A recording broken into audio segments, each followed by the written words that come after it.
British शासन के दौरान भारत में सेवा करने वाले ब्रिटिश अधिकारी जब इंग्लैंड वापस लौटते थे तब वहाँ उन्हें सार्वजनिक पद एवं जिम्मेदारी नहीं दिया जाता था।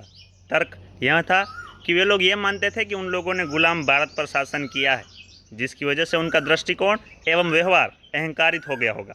अगर यहाँ भी उन्हें वह सार्वजनिक पद व जिम्मेदारी दिया जाए तो स्वतंत्र ब्रिटिश के नागरिकों के साथ भी ऐसा व्यवहार करेंगे।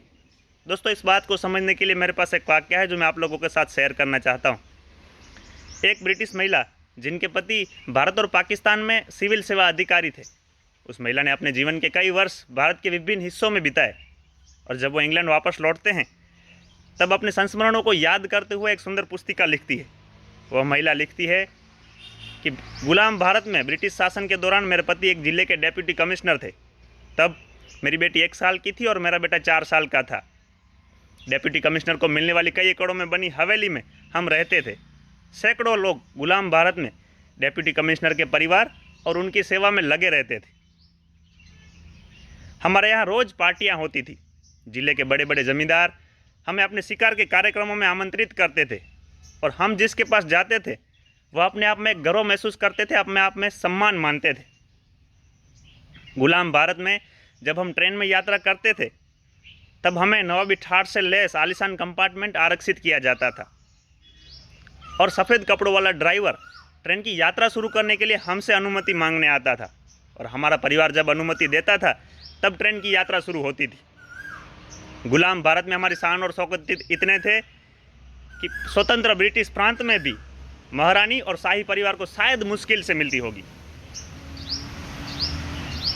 एक दिन जब कहीं यात्रा करने के लिए गुलाम भारत में हम ट्रेन में सवार हुए तो परंपरा के अनुसार सफ़ेद कपड़ों वाला ड्राइवर हमसे ट्रेन की यात्रा शुरू करने की अनुमति मांगने आया।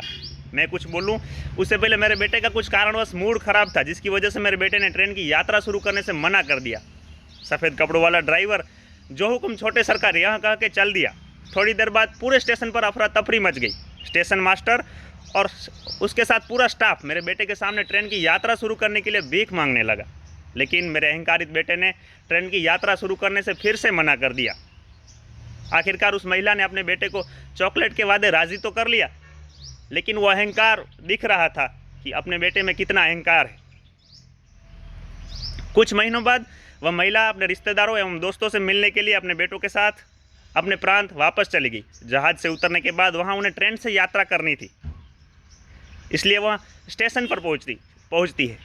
वहाँ अपने बेटे को और बेटी को एक बेंच पर बिठाने के बाद टिकट लेने चली गई। लंबी कतार की वजह से टिकट लाने में देर हो गई, जिसकी वजह से उसका बेटा गुस्सा हो जाता है और जब वह ट्रेन में चढ़ते हैं तब नवाबी ठाठ से आलीशान कंपार्टमेंट की जगह फर्स्ट क्लास की सीटें देखकर उसका बेटा फिर से गुस्सा हो जाता है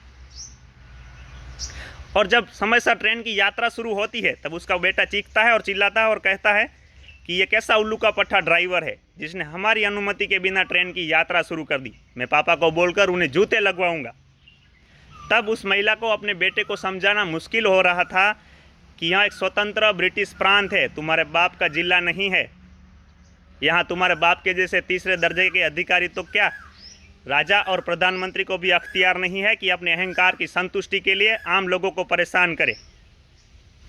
दोस्तों, आज भले ही हमने अंग्रेजों को इस भारत देश से खदेड़ दिया हो, लेकिन गुलामी को शायद हम देश बदर नहीं कर पाए हैं। आज हम शायद वैचारिक रूप से, वैचारिक मूल्यों से हम आज भी गुलाम हैं। अपनी राय कमेंट में ज़रूर बताएं।